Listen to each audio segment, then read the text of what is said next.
Salam dan selamat bertemu sekali lagi dengan saya, Pastor Gideon. Saya akan terus membawa kita belajar dari bagian firman Tuhan. Pada hari ini kita akan belajar tentang satu topik ataupun tema yang berkaitan dengan keselamatan. Keselamatan itu datangnya daripada Tuhan. Keselamatan itu idea Tuhan.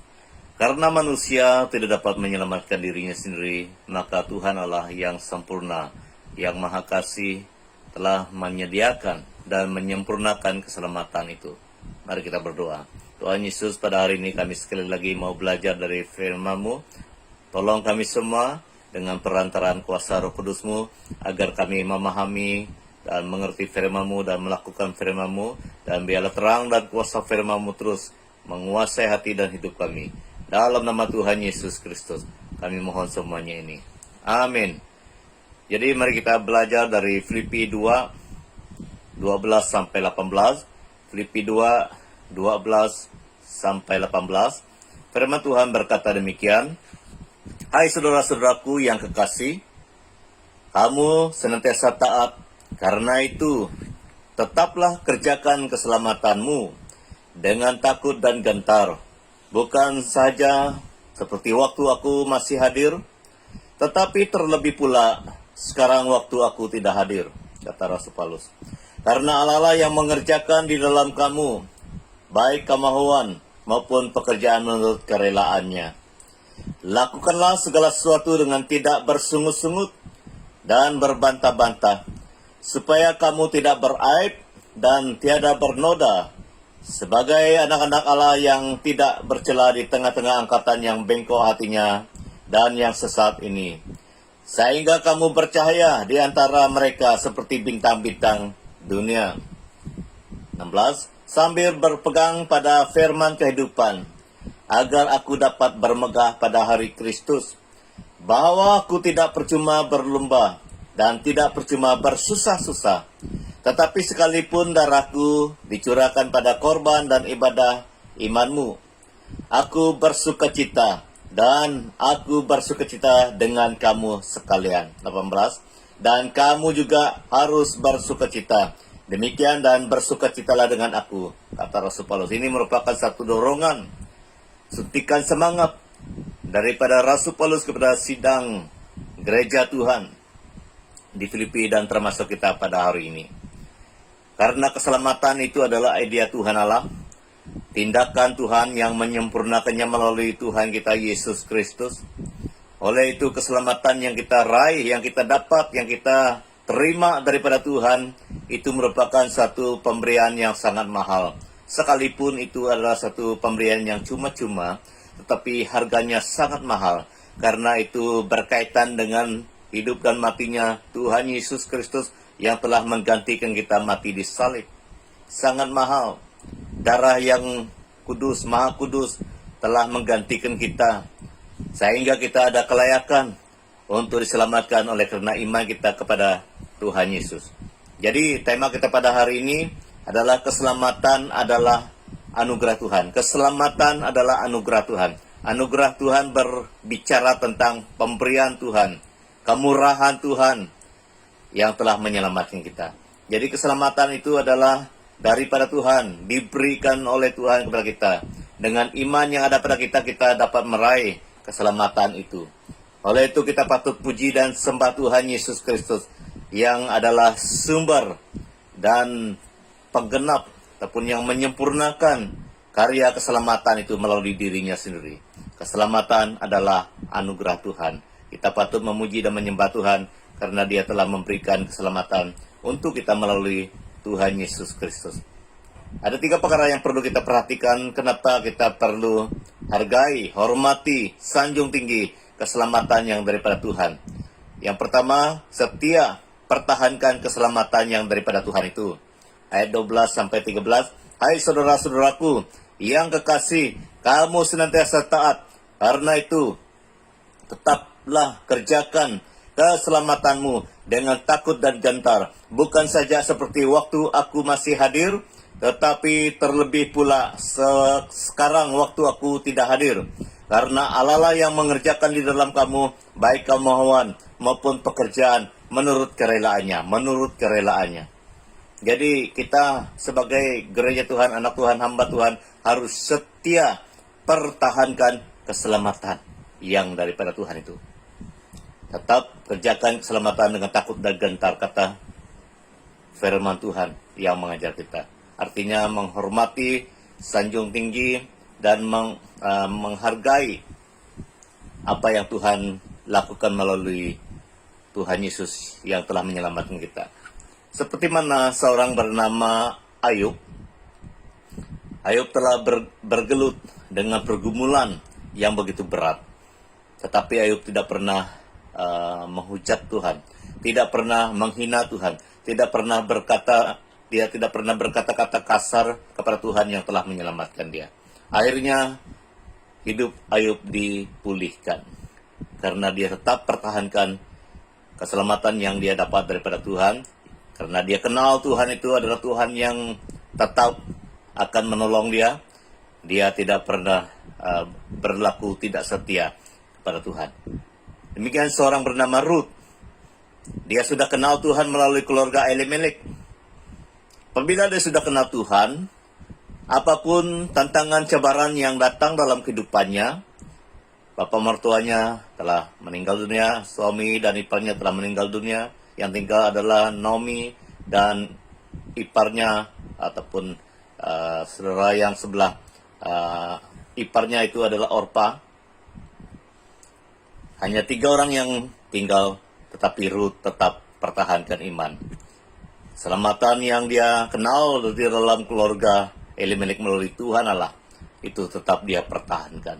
Akhirnya dia kembali ke tanah orang Israel. Ini merupakan contoh yang perlu kita teladani. Apapun tantangan cabaran dalam kehidupan kita hari-hari ini, kita harus pertahankan keselamatan yang sudah kita terima daripada Tuhan Yesus. Saya pernah pergi ke Korea tahun 2013. Orang Korea pernah dijajah oleh Jepun 40 tahun lamanya. Tetapi puji Tuhan, orang Korea tetap pertahankan iman mereka. Sekalipun dalam jajahan, penindasan, ketidakadilan daripada orang Jepun, tetap mereka pertahankan iman mereka. Sampai hari ini kita melihat orang Korea yang tetap setia mengasihi Tuhan Yesus, dipimpin, diberkati oleh Tuhan sampai hari ini. Gunung doa yang ada di Korea adalah gunung doa yang cukup mewah. Ada bangunan yang baik karena mereka mencintai Tuhan, mencari Tuhan terlebih dahulu, dan Tuhan mengangkat mereka. Kita harus pertahankan keselamatan yang sudah kita terima daripada Tuhan Yesus. Apapun tantangan dalam kehidupan kita, Tuhan melihat kesetiaan kita mempertahankan keselamatan yang sudah kita terima daripada Dia. Yang kedua, setia pertahankan keselamatan karena Allah lah yang mengerjakan di dalam, baik kemauan maupun pekerjaan menurut kerelaannya. Tuhan Allah dengan perantaran kuasa Roh Kudus-Nya yang telah melakukan sesuatu yang ajaib dalam kehidupan kita. Kita bertobat bukan karena kekuatan kita. Kita mau terima Tuhan bukan karena kita adalah orang yang layak dan sebagainya. Tetapi oleh karena Roh Tuhan yang bekerja dalam hati kita, sehingga kita ada kerinduan untuk bertobat. Kisah Para Rasul 2 ayat 47, Tuhan menambah jumlah mereka dengan orang yang diselamatkan. Waktu Petrus memberitakan firman Tuhan, Tuhan dengan perantaran Roh Kudus-Nya menyentuh hati orang yang mendengar, sehingga mereka bertobat dan mau terima Tuhan. Itu adalah pekerjaan Tuhan. Karena firman Tuhan katakan tadi, karena Allah yang mengerjakan di dalam baik kemauan maupun pekerjaan menurut kerelaannya. Menurut kerelaannya. Bukan menurut kerelaan ataupun keinginan manusia. Itulah Paulus katakan, aku menanam, Apolos menyiram, tetapi Allah yang memberikan pertumbuhan. Ini yang dijelaskan oleh Rasul Paulus. Aku menanam, Apolos menyiram, tetapi Allah yang memberi pertumbuhan. Jangan lupa ada karya Tuhan masih terjadi sampai hari ini. Oleh itu kita pertahankan keselamatan karena Tuhan Allah yang telah bekerja dalam kehidupan kita, sehingga kita mau bertobat, sehingga kita mau ikut Tuhan. Dan itu adalah pekerjaan Tuhan. Sampai hari ini juga Tuhan masih bekerja dalam kehidupan kita. Kita bingung dan juga mungkin rasa khawatir dengan COVID-19. Tapi jangan lupa Tuhan Allah masih bekerja, masih mampu menolong kita hari-hari ini. Dia adalah Tuhan yang hidup. Dia adalah Tuhan yang mampu, lebih daripada mampu menolong kita. Oleh itu pertahankan keselamatan yang sudah kita dapat daripada Tuhan. Karena Allah ataupun Tuhan Allah mengerjakan segala sesuatu yang mendatangkan kebaikan untuk kita yang mengasihi Dia. Yang kedua, keselamatan adalah anugerah Tuhan dan kita harus mempunyai prinsip hidup dalam keselamatan. 14-15. Lakukanlah dengan segala sesuatu dengan tidak bersungut-sungut dan berbantah-bantah, supaya kamu tiada beraib dan tiada bernoda, sebagai anak-anak Allah yang tidak bercela di tengah-tengah angkatan yang bengkok hatinya dan yang sesat ini, sehingga kamu bercahaya di antara mereka seperti bintang-bintang di dunia. Jadi kita harus punya prinsip hidup dalam keselamatan. Kita adalah anak Tuhan, mempunyai Roh Kudus Tuhan, mempunyai firman Tuhan. Pasti kita ada prinsip hidup yang tersendiri di dalam Tuhan. Kita tidak boleh sama dengan orang duniawi. Kita tidak mungkin sama dengan orang yang duniawi, karena kita mempunyai prinsip hidup dalam keselamatan. Oleh itu kita lakukan segala sesuatu dengan tidak bersungut-sungut dan tidak berbantah-bantah. Kita ikut Tuhan dengan segenap hati, bukan karena terpaksa, bukan karena dipaksa orang, tapi itu adalah karena kita sudah mempunyai keputusan, membuat keputusan tetap mau ikut Tuhan dengan sukarela, dengan sepenuh hati, dengan iman dan kasih. Tidak ada kata sungut-sungut dan berbantah-bantah. Seperti dua adik-beradik yang bersama dengan Tuhan Yesus di dalam rumah mereka, Maria dan Marta. Maria duduk di kaki Tuhan Yesus, Lukas 10:38-42. Tetapi Marta sibuk di dapur. Tugas yang dilakukan memang cukup baik. Yang dilakukan oleh Marta, mempersiapkan makanan dan minuman sebagainya. Tetapi dia bersungut-sungut. Masalahnya dia bersungut-sungut. Jadi ini menggambarkan pelayanan kita. Kita mungkin banyak pelayanan, ada tugas, dan diberi tugas. Kalau kita melakukan tugas dan pelayanan kita dengan hati yang bersungut-sungut, dengan mungkin terpaksa, tidak ada faedahnya. Seperti yang dikatakan oleh Tuhan Yesus kepada Marta, Marta, Marta, engkau sibuk dengan dirimu. Tapi Maria, katanya, Maria telah mendapatkan yang terbaik. Kenapa dia mendapatkan yang terbaik? Karena dia dengan sepenuh hati fokus kepada firman yang disampaikan oleh Yesus. Dia fokus pada Tuhan Yesus, duduk di kaki Tuhan Yesus. Perlu kita fokus dengan hati yang tenang, dengan hati yang penuh kasih dan iman, melakukan segala sesuatu di hadapan Tuhan.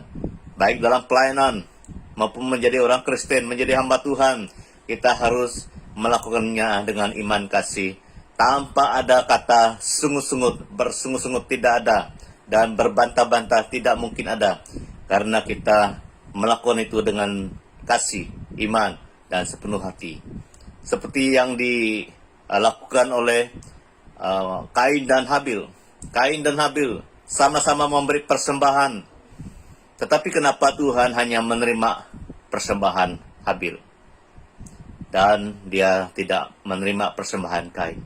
Dari hati keduanya itu dinilai oleh Tuhan. Tuhan menilai hati keduanya. Jadi dia terima persembahan Habil karena Habil melakukan itu dengan hati yang tulus, iman dan kasih. Tetapi Kain, di dalam hatinya tersimpan sesuatu yang buruk, yang jahat. Hari ini, periksa hati kita, periksa hidup kita. Apakah kita ikut Tuhan, melayani Tuhan dengan hati yang tulus, dengan iman kasih kepada Tuhan, ataupun dengan terpaksa, sungut-sungut, dan berbantah-bantah. Kita harus hindari, jauhkan hati yang bersungut-sungut, sikap yang bersungut-sungut, dan berbantah-bantah. Karena tidak ada faedahnya di hadapan Tuhan.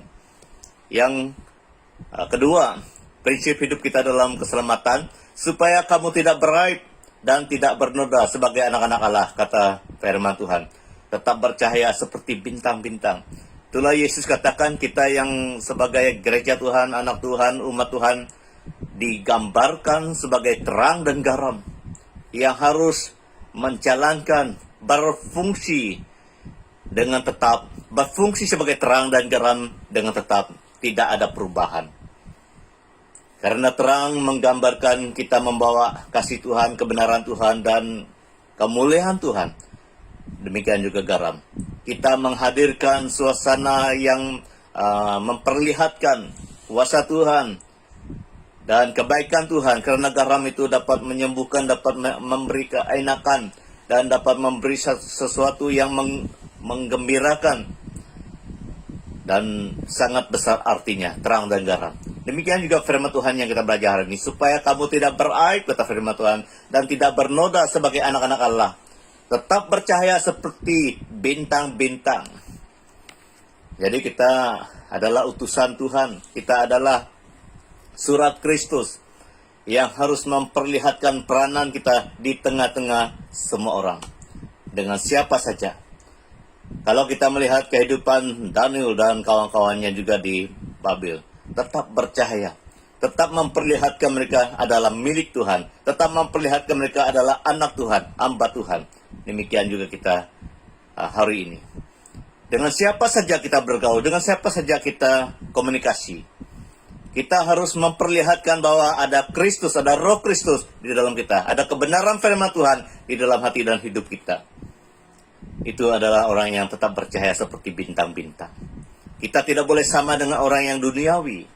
Kita adalah gereja Tuhan, eklesia, yang sudah diangkat daripada kegelapan masuk ke dalam terang Tuhan, yang tidak bernilai diangkat Tuhan menjadi orang yang sangat bernilai karena Kristus yang telah menebus hidup kita.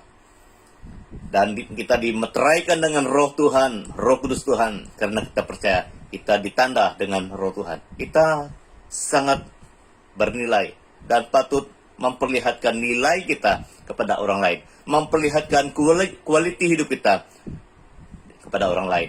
Kualiti hidup kita adalah firman Tuhan, terang Tuhan, Roh Tuhan yang tetap bercahaya. Kita tampil beda karena kita adalah milik Tuhan. Yang di dalam kita adalah Roh Tuhan dan kuasa kebenaran Tuhan.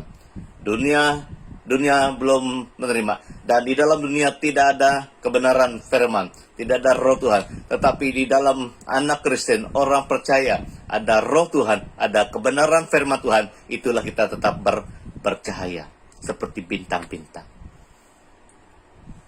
Yang terakhir pada hari ini, keselamatan adalah anugerah Tuhan. Dan yang perlu kita lakukan adalah ada ketekunan dalam keselamatan itu. Kita perlu tekun dalam mempertahankan keselamatan kita. 16-18. Sambil berpegang pada firman kehidupan, agar aku dapat bermegah pada hari Kristus. Bahwa aku tidak percuma berlomba dan tidak percuma bersusah-susah. Tetapi sekalipun darahku dicurahkan pada korban dan ibadah imanmu, aku bersukacita. Dan aku bersukacita dengan kamu sekalian. Dan kamu juga harus bersukacita. Demikian, dan bersukacitalah dengan aku. Puji Tuhan, kita harus bertekun dalam keselamatan kita, sambil berpegang pada firman kehidupan. Sementara kita pertahankan iman dan kasih kita, firman Tuhan juga harus menjadi pedoman hidup kita. Keberhasilan Yosua adalah karena firman Tuhan. Tuhan sudah berpesan kepada Yosua, engkau akan mengganti hambaku Musa. Hambaku Musa sudah mati, dan engkaulah yang kupilih. Dan sebelum engkau menjalankan tugasmu, dengarkanlah firman Tuhan. Jangan menyimpang ke kanan ke kiri. Biarlah hidupmu, sikapmu, kepimpinanmu, penampilanmu sesuai dengan firman Tuhan, kata Tuhan. Jadi dia dengar message itu. Message yang pertama dia terima daripada Tuhan adalah dia harus perhatikan firman Tuhan yang pernah Tuhan berikan kepada Musa hambanya. Dan itu juga yang harus diperhatikan, yang harus dilakukan oleh Yosua supaya dia berhasil, supaya dia beruntung. Jadi hari ini kita mau berhasil dan juga mengalami berkat anugerah Tuhan, kita harus kenal firman. Kita harus hidup ikut firman Tuhan. Karena firman Tuhan itu adalah isi hati dan perencanaan Tuhan. Kita kenal rencana dan kehendak Tuhan melalui firman Tuhan. Apabila hidup kita sesuai dengan firman Tuhan, kita akan terus mampu pertahankan keselamatan. Kita dapat tekun mempertahankan keselamatan. Karena sumber kekuatan kita, sumber hikmat kita adalah firman Tuhan. Itulah Paulus katakan sambil berpegang pada firman kehidupan. Firman kehidupan itu adalah firman Tuhan. Yohanes 15 ayat 7. Jikalau kamu tinggal di dalam aku, kata Tuhan Yesus, dan firmanku tinggal di dalam kamu, mintalah apa saja yang kamu kehendaki dan kamu akan menerimanya. Jikalau kita semua tinggal dengan dan bersama Yesus dan firman-Nya tinggal dalam kita, kita pasti minta ikut apa yang Tuhan mau. Karena kita dikendalikan, dikuasai oleh terang dan kuasa firman Tuhan. Kita tidak akan hidup menurut keinginan kita sendiri, tapi kita akan hidup menurut kehendak dan rencana Tuhan. Puji Tuhan. Ketekunan dalam keselamatan kita harus supaya kita bermegah dalam kedatangan Kristus yang kedua kalinya. Paulus katakan dalam 2 Korintus 4 ayat 17, sebab penderitaan ringan yang sekarang ini mengerjakan bagi kami kemuliaan kekal yang melebihi segala-galanya. Jauh lebih besar daripada penderitaan kami. 2 Korintus 4, 17. Jadi penderitaan yang ada hari ini adalah ringan dibandingkan dengan kemuliaan yang kita akan terima daripada Tuhan di dalam kerjaannya kekal, kerjaan surga. Oleh itu, terus bertekun mempertahankan keselamatan yang kita sudah dapat daripada Tuhan Yesus melalui karyanya di salib. Karena akhirnya nanti kita akan mengalami sesuatu yang istimewa, yang kekal, yang mulia dalam kerjanya. Karena kita tekun mempertahankan keselamatan kita. Kita harus ingat bahwa Tuhan akan memperlihatkan Yerusalem baru, langit baru. Itu adalah janji yang terakhir yang Tuhan turunkan kepada kita. Oleh itu, sebagai gereja Tuhan yang kasih, kita harus kenal keselamatan yang kita dapat ini adalah keselamatan oleh karena anugerah Tuhan.